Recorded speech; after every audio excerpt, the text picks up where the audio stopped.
Good morning and welcome to the Workforce Development Panel discussion. I'm today responsible career and business consultant for the New Mexico Department of Workforce Solutions here in Santa Fe.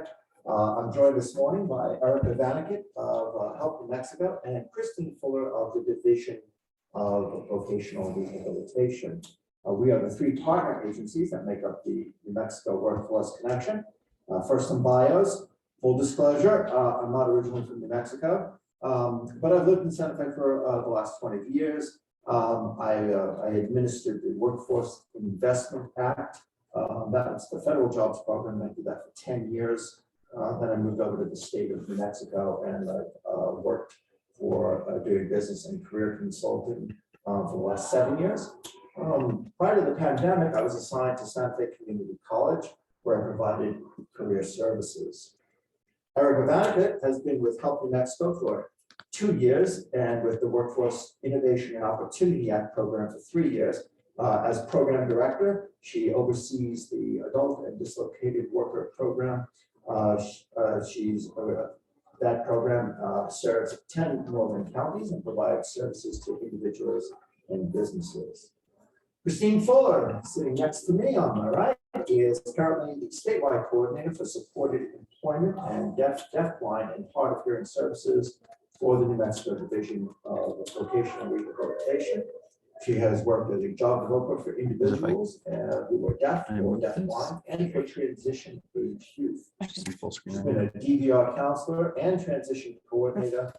Christine has a master's degree in counseling with the deaf and is a certified rehabilitation counselor. So let's go around and find out what services does your organization provide and who are your customers. Erica, awesome. So as Ted said, I work for the WILA program, so Workforce Innovation and Opportunity Act. With that program, it's really been designed as a federal fund by the Department of Labor to provide supports to our customers and job seekers that may need access to employment, training, education, and other supportive services to help them successfully transition into the workforce. So, these services are provided to dislocated workers and other eligible adults and youth that just may need some assistance. And then, with Help New Mexico as an agency, what is great is that we really take a holistic approach when looking at employment. Having that one-on-one assessment with individuals and with our businesses and our communities to really understand what are the needs and to be able to provide a multitude of services to help keep them on track and on the path to success. It's Christine. Same question is open to you. What services does your organization provide and who do customers? The Division of Vocational Rehabilitation is a state agency that provides services under the WILA Act. We provide our customers who are individuals with disabilities assistance in obtaining employment and basically holistically everything that they may need related to that. It could be assistive technology. It could be accommodations. It could be sign language interpreters for a job interview. It could be just, depending on the individual, what it is they need. We help them figure out what they want to do. We can and do send folks for training. We try to take individuals to the next level and get them out and employed and, being able to have a full life. Great service to people with disabilities, and I know that a lot of people, especially here in Mexico, have a huge population which you serve, right? Although we're not going to get into eligibility and all that, there is an eligibility element to it. These are not necessarily entitlement programs. They are programs that require eligibility, and people need to be part of a certain population to provide those documentation. All right, well, I can tell you that I know something about both of these programs as I work for the Department of Workforce Solutions. It's a large bureaucracy. We are a cabinet level department in the executive branch of the state of New Mexico. we are tasked with providing really labor services for the people of New Mexico. We're divided into basically 3 divisions. The largest one, everyone's familiar with, unemployment insurance benefits. That is just what it says. People apply for unemployment benefits when they lose their jobs. And when they are unemployed, those benefits are administered through our unemployment division. Our second division, we're the middle child, and that's employment services. That's where I work. Employment and business services is where we are actually a business-driven system. So we make sure that businesses find qualified applicants for the positions that they have open. We also make sure job seekers are qualified to take those positions. Job seeker services. We may do that through referrals to agencies such as your own. And we've been working on those for many, many years. Our third division within the Department of Workforce Solutions is labor relations. And that is tasked with enforcement of labor law, including discrimination law. And we've been a proponent of being able to find and recover lost wages for people who have been taken advantage of by employers. We enforce all the labor laws, and we also enforce all the discrimination laws in the state of New Mexico. It's a huge division. It's a huge department. Our cabinet secretary has been very instrumental in making sure that all those divisions work together, and they're all doing a very excellent job. So now we move on to our next question. Including what services do you offer employers, and how does it relate to the jobs? So obviously we're assisting individuals looking for jobs. So we work by going to the employer and providing, it could be accommodations like during an interview. Once the interview has happened, then the ADA accommodations becomes the responsibility of the employer. But if an employer sends a request and says we have this job, or if we know that they have a grouping of openings, we can do anything from set up specific training programs. We think maybe that individuals trained to do the specific job, or we can just find individuals who may have the training that might fit the needs. It's very, everything we do is very individualized. It is very client specific, whether the client is the employer or the person with the disability looking for a job. And we try to make really good matches. And sometimes we'll do customized employment for individuals who need a smaller compartment of the type of job. Somebody with a disability, let's say an intellectual disability, that can do this part but not this part, and we can separate that out if it meets the needs of the employer and the individual. So can I just follow up a little bit and just ask you, how receptive are employers to those services? I mean, because I think that it's one thing to say, we're going to do this, but is it employer? Do you get a lot of employers who are interested in doing it? Sometimes we do, and sometimes we don't. Right now, we're having some difficulty because there are so many people that are not employed, and there are so many jobs. The employers are really saying, I don't even want to mess with, having to create accommodations. On average, an accommodation costs less than $500, and it's a one-time cost on average. And the individuals, once they get whatever accommodations they need, they can be up and running. We do provide for some individuals, again, usually individuals with intellectual disabilities. We do provide job coaches to come in, and the job coach learns the job and then works at ensuring that the individual is doing the job right, and then eventually fades and the person's got the job skills. But employers sometimes don't know what all we can do to help. And because of that, they're just, I think it's a scare factor. I don't know what this is gonna cost me. I don't know what I have to do. It's just easier to find somebody who doesn't have a disability. That's always been the case, I suppose, because it's always been a very difficult thing. Although people with disabilities can almost always do the exact same job as somebody without a Absolutely. And the accommodation is usually just a one-time expenditure anyway, Yeah. which sometimes they'll need to do, they'll need to provide. So, Right, I'm exactly. trying to imagine that then, if they make this accommodation one time, that opens the door for so many more, job seekers to come in, and they don't have to, have, okay, we've got to ramp it in, or, whatever it happens to be. Exactly. You're not having to worry about, you're doing this once and your applicant will just widen. Right, exactly. And right now, we are in a labor shortage. Yes. And you would think that because of the labor shortage right now, it is necessary. We'll get into the challenges of Sure. So Erica, what services do you offer employers, and how does it relate to job seekers? Yeah, so, I mean, we offer so many services to both individuals and businesses.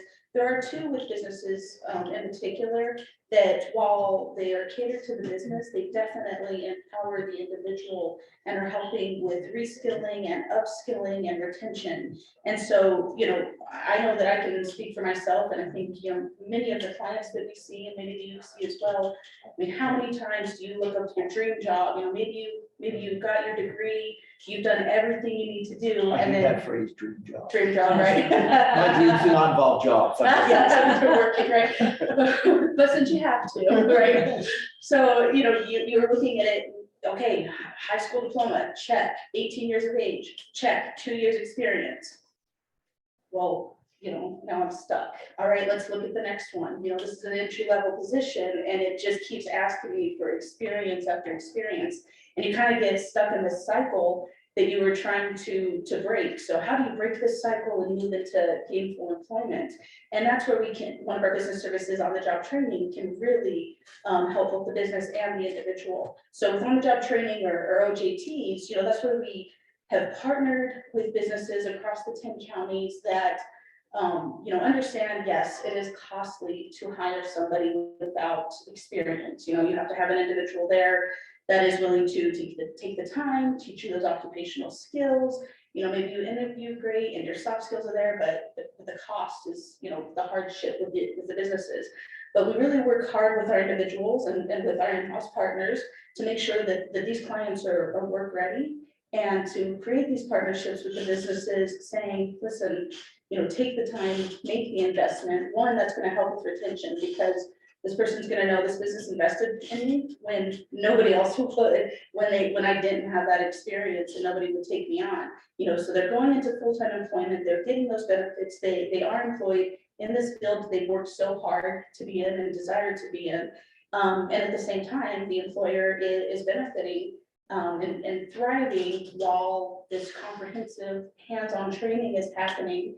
And they put what knowledge and skills they do acquire to use at the same time. So, that's been a great partnership with our businesses. Do you in feel all that you have the industries. same businesses always seeking the same services? I mean, is that been your experience? I think that the WHEEL program is like the best kept secret, right? So I think once a business finally sees the benefits of being able to fill their vacant positions, and have this retention, you're training somebody, fresh, and you can mold them to kind of exactly what you want to. So I think that once they have tapped into that, oh yeah, businesses, definitely keep coming back, and they start telling their other businesses, or they've opened up, other types of businesses, and are able to say, hey, I have this individual that, I really like, I'd love to hire, however, they don't have the occupational skill. And this is also beneficial if maybe you already work with an employer,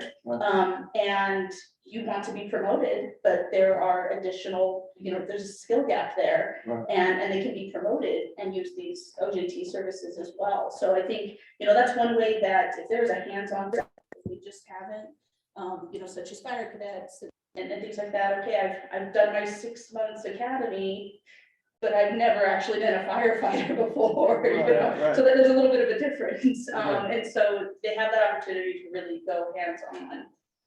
And then we do have a second business service that is called customized training. And that falls more if I do want to get this job or this promotion, but I don't have the credential or knowledge necessary. So it's not necessarily a hands-on component. It's an educational component and a knowledge component.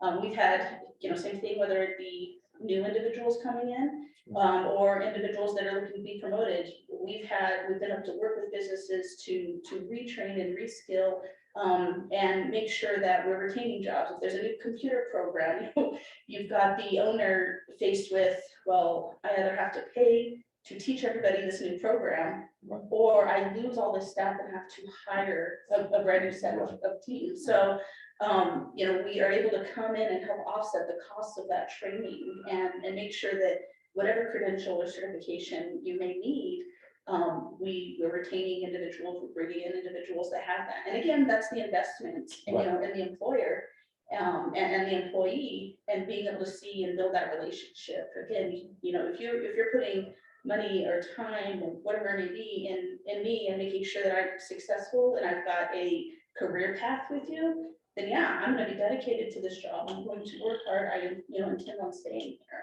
You bring up a good point about the best kept secret. And I think that we can all agree that when we're talking about our various programs, Department of Workforce Solutions, Workforce Innovation and Opportunity Act, Division of Vocational Rehabilitation, these are sometimes secret things, right? We've been working where, as they used to say back in Jesuit school, we're toiling in the vineyards of the Lord, but we're not really, but we're also, it's very difficult because we are also kind of a secret thing. People don't know those things. Right. So do you find that it's, when you get out there, and you probably got to businesses too, Kristen, do you feel that, businesses are just wondering, like, where have people been all these years?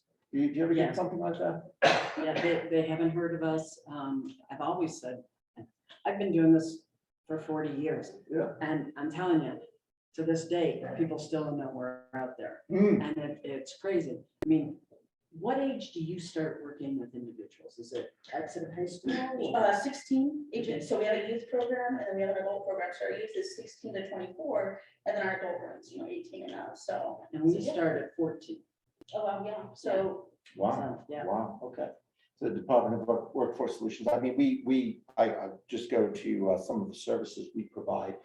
We are pretty much all encompassing in a lot of ways because of our tentacles are everywhere. But we do hiring events, we do networking, we do marketing for businesses, we do job listings. But I provide those services to the businesses in hopes that they get the qualified applicants. And then when I work with job seekers, doing career services, I will be doing, the resumes, preparing people for interviews, and then getting them ready with professional skills too, because I think that's an important part of what we do at the department is getting people ready, to keep the job, not just getting the job, because getting the job is one thing. And we can do that with a lot of things. But one of the things we can't do is we can't stay with them forever. I mean, I know you were talking about job coaching. That's something, although we can do it to a certain level, we can't hold everyone's hand forever. So we do have to give them the professional skills to maintain that and teaching the skills that they need, the time management skills, the teamwork skills. Those are going to be important. I'm starting to hear music. Does that mean I'm going to be going off? No. Okay. I thought they would take. I thought it was like at the Oscars. They tell you. the playing off the stage. So let's move on to. I want to talk a little bit about our challenges. Of course, we've all had challenges with the pandemic, and during that course, the opportunities have been. There have been also opportunities, and so I also want us to make sure that we keep things on a positive note. But what are the challenges you see as you're out there? And I'm going to go back to you, Erica. Why don't you start us off? What are the challenges? I think there's a combination of challenges on both the business side and on the job seeker side. I don't think any of these challenges are necessarily new. I think that they were aggravated by COVID. I think maybe they were, expedited a bit. But I think they were challenges that have kind of already been around. And one of them seems to be with job seekers. I mean, we're all seeing what's being referred to as the Great Resignation.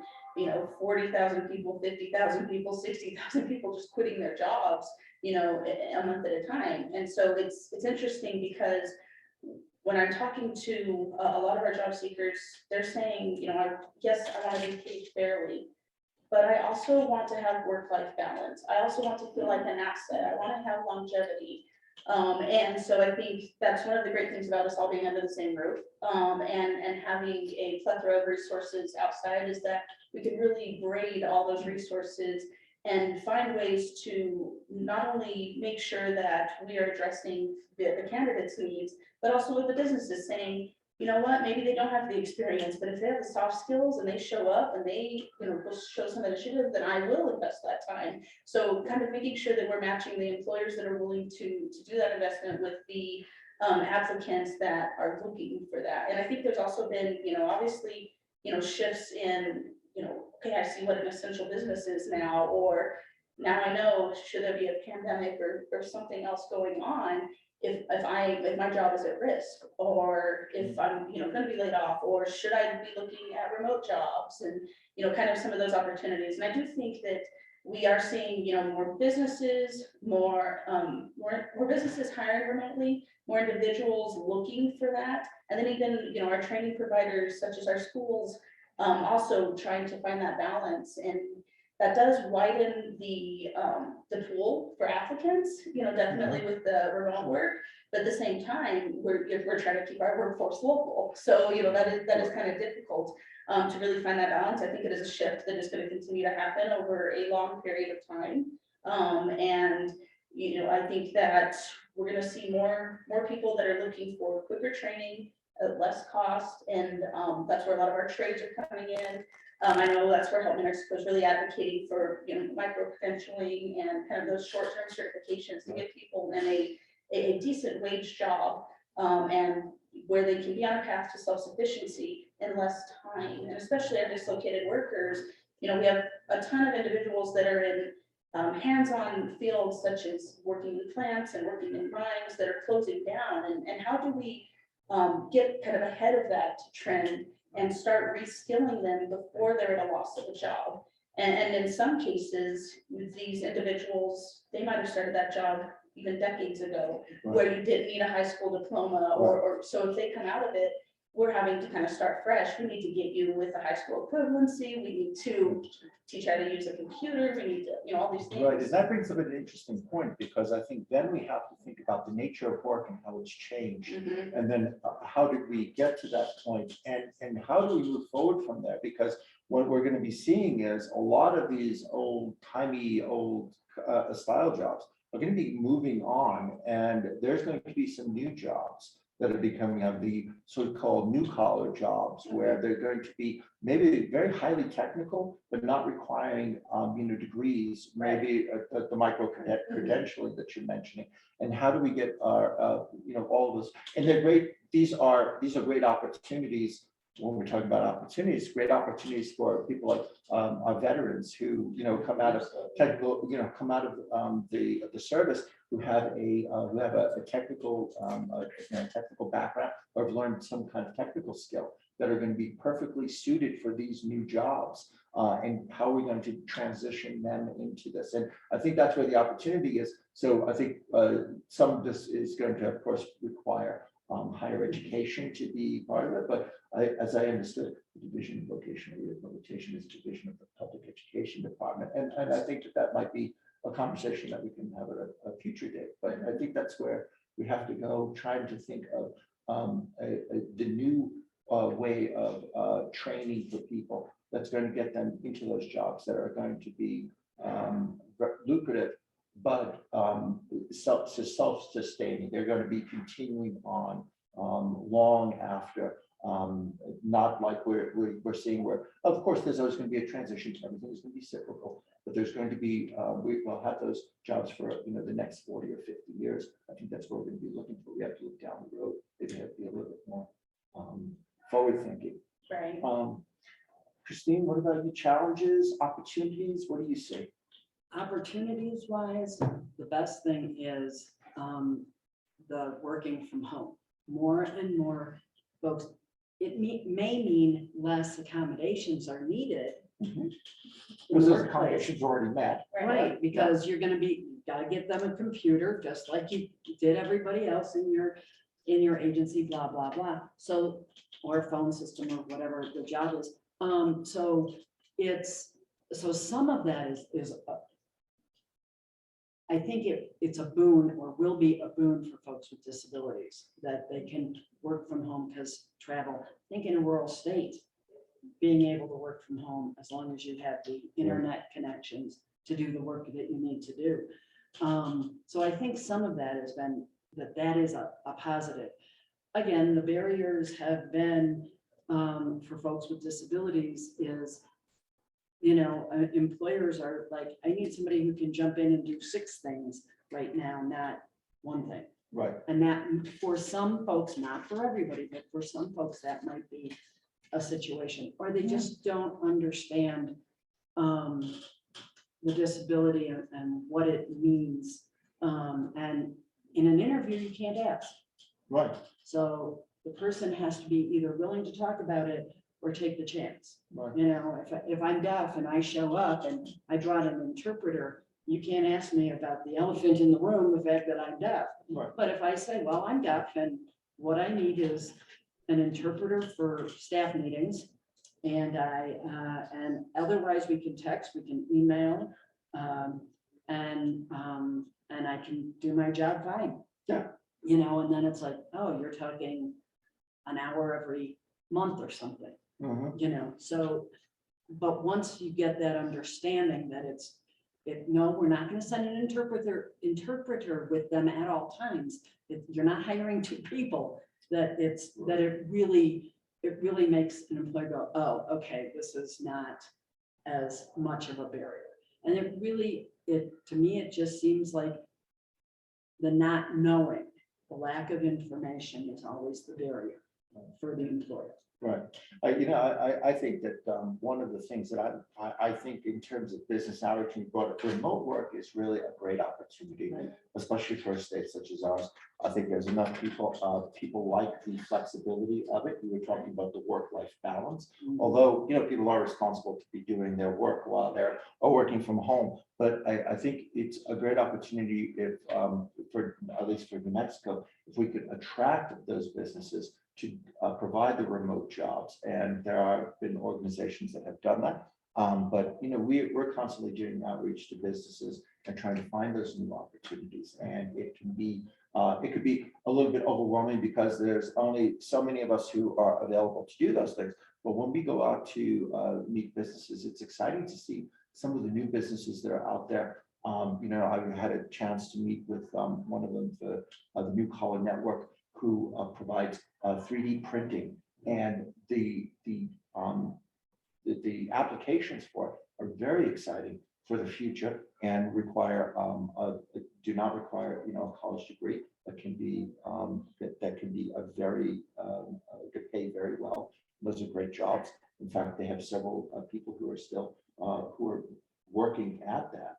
And the applications are, mostly medical, but there's opportunities there. But I see that the challenges, I think, right now is wondering where are the job seekers. I think that's the one part is we do have numerous jobs.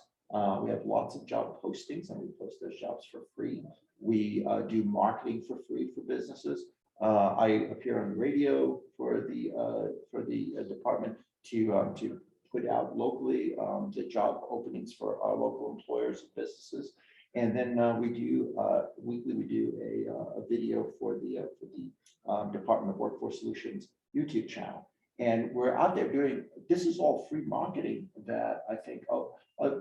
Businesses don't know. We try to market to them as much as possible. Anybody who listen will usually do it, but I think that leaves us with great opportunities to kind of reach out. We have social media. We have all of these other tools at our disposal that serve both the job seeker and the business. And I think we have to take better advantage of those things.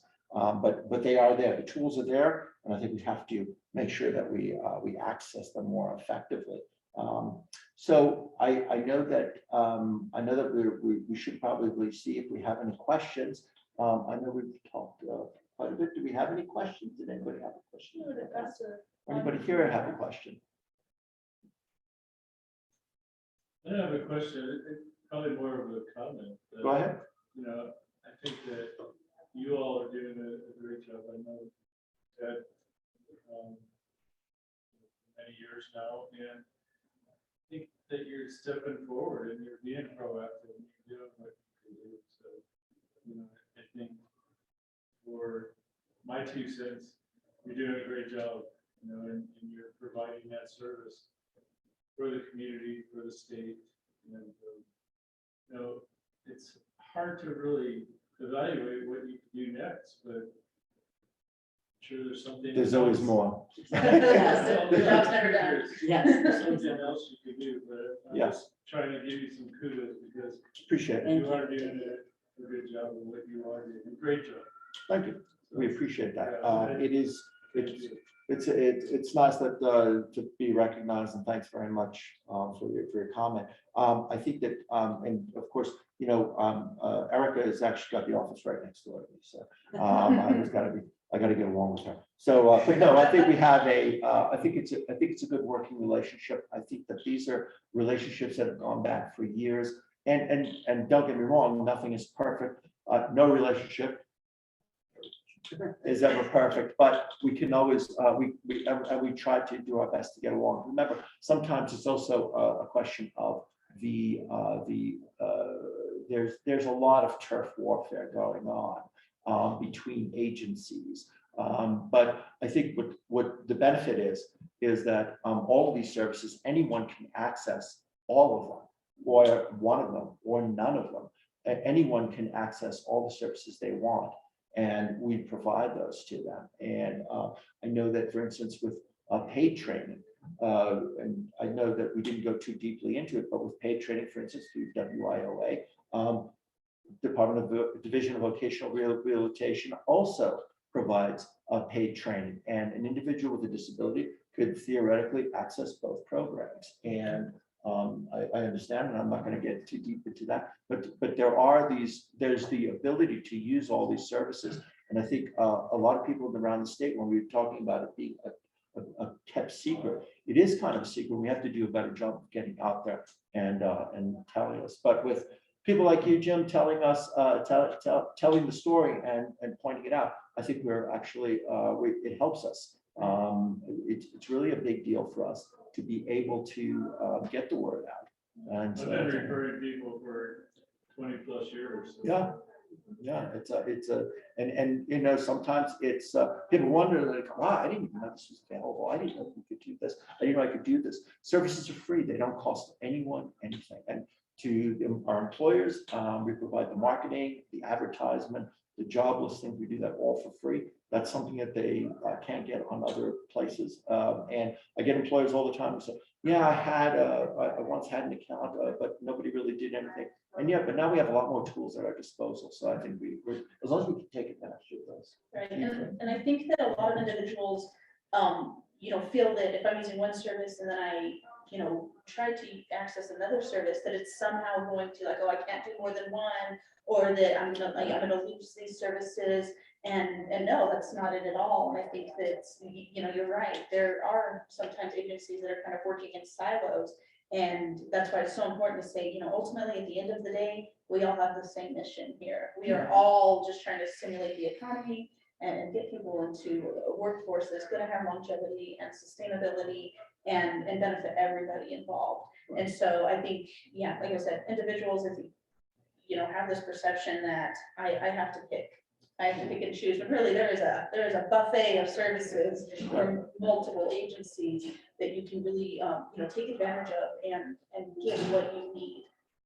And in Santa Fe, all three agencies are housed together. That's right. You know, so it's. Well, that's the connection, right? That That's is the the workforce connection. connection. It is. That's the connection and I think the combining the agencies and having them under one roof is very important. I think that's always been one of the things about having it, and it was been called the one-stop, and it was supposed to be for one-stop services. Now, it would be nice if, I do know that in other states, they have a whole bunch of other services available too. But we're mandated partners, so we all work together, and I think that that's helpful. That's a great start. You know, Rome wasn't built in a day, but these things have been going on for years, and I think that eventually we will get to the point where we have services all under one roof. It will make more sense. It will be confusing. I'm sure there'll be growing pains. I'm sure there'll be sort of issues like that. But I think overall, I think it will serve the public better and serve the employers better, because also I think we have to bring the employers in for and let them know these are the services that are available for the Division of Vocational Rehabilitation. This is how it benefits your business. This is what the costs will be. This is what, or maybe no cost. And this is the benefit that you'll eventually derive from it. Having a trained workforce that's good. I mean, I think that's going to be those will be huge benefits to the employer. And we need to always maintain that we're always trying to benefit our employers, because that's how we drive economic development, which benefits, of course, our job seekers. So, Couldn't agree more. thank you. All right, I think we're going to leave it there. I think that's the time, unless anyone had any more questions or any more comments. Well, then we will say. Oh, there's, yes, I'm sorry. Actually, I do. We're finding that people either don't want to leave home to work, Mhm. and our work, you can't do that. We find people ask for an application, they don't return it, they aren't too serious, and we keep wondering, what's the current status of unemployment right now? Unemployment insurance, are they still getting benefits that helps to keep them at home? We're just not sure. No. The truth is, since I work in employment and placement services, I don't handle unemployment benefits themselves.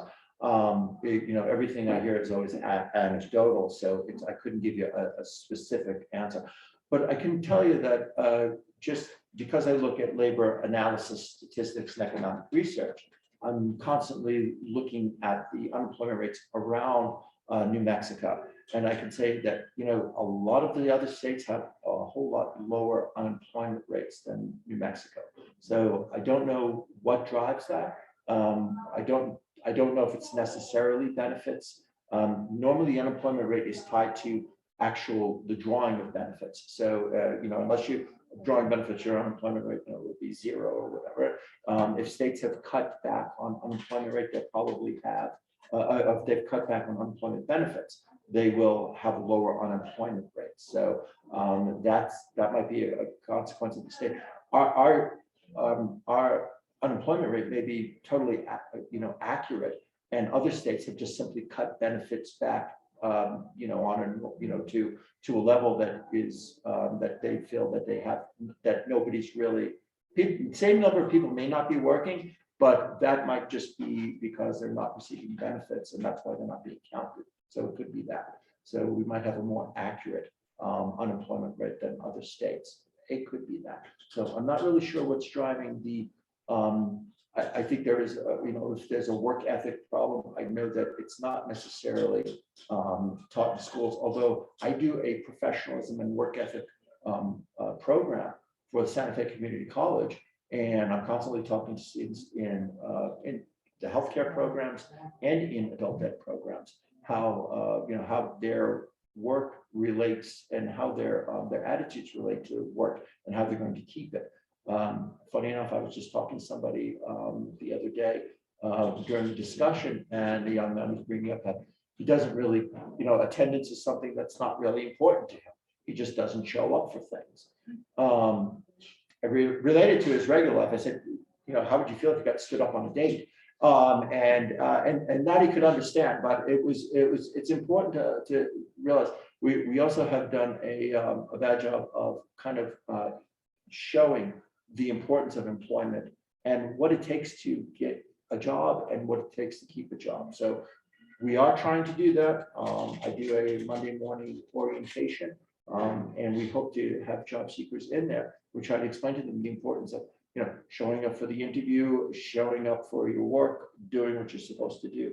I'm not really sure what drives that. I just couldn't say. Like I said, the full disclosure is I'm not originally from New Mexico, so I couldn't say why they would be doing that.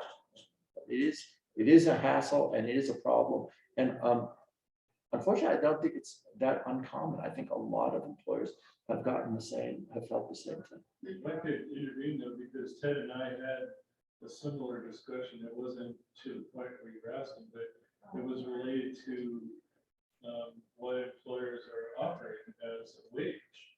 And that does have a lot to do with people deciding, well, should I maybe stay on unemployment versus going to work for less money what they're receiving, or welfare, or whatever it is they're receiving. And so that does play a role in, how a person is deciding, well, I could kick back and not make money, but have income coming in versus spending my time and energy and gas and things like that going to work. And so there's that balance. And, will employers step up and be able to give more of a wage than what they are now? That could be an issue too. It's like, what are employers able to do? Because they can only do so much because they have lines. We have I could point out that we do have that across the spectrum. Obviously, Christine and I both work for the state, and just to give you some idea, there's over 1,700 positions in the state of New Mexico, or the state of New Mexico, that have gone unfilled. Over 680 positions just in Santa Fe alone are unfilled, and with necessary positions. By the way, these are not entry-level jobs. There are some entry-level jobs. There are some management jobs. There are some very good IT jobs. Lots expanding the gamut of skills, and yet they go unfilled, and we're having trouble. We're talking about working for the state, and the benefits are there. Pay may not be the most fantastic at starting, but certainly there are opportunities to move within the system and to do it. And yet we still have, having 1,700 jobs unfilled is a massive amount of jobs. So it's private sector, public sector, everyone's feeling the labor shortage. Well, and I think, on the other side of that too, of not just, I'm weighing the options of, unemployment insurance better than employment. You also have to think about, okay, I want to work, I've got this job, but the cost of childcare and the cost of these other things. And I think that's why it's important, gasoline, come in and learn the resources, because those are, again, things that we identify as barriers and are able to assist with. And we really try to pride ourselves in, if it's not something that we can do, it's something that I can pick up the phone and tell you, get you directly connected to the person who can assist. Because, I think there is a lot that job seekers are really having to balance and budget and figure out. All right, I've got to put my, child in some sort of daycare. At the, at the end of the month, is the $30 I'm actually going to be putting in my pocket even going to pay for the gas? And so I think knowing that the resources are not just direct, training or education, but those supportive services to be able to make sure, you need the tools, you need the equipment, you need the books, you need transportation assistance, whatever it may be. Let's provide that to you and help with those barriers while you get on your feet, while you, really get smoothed out and ready to go and can be self-sufficient.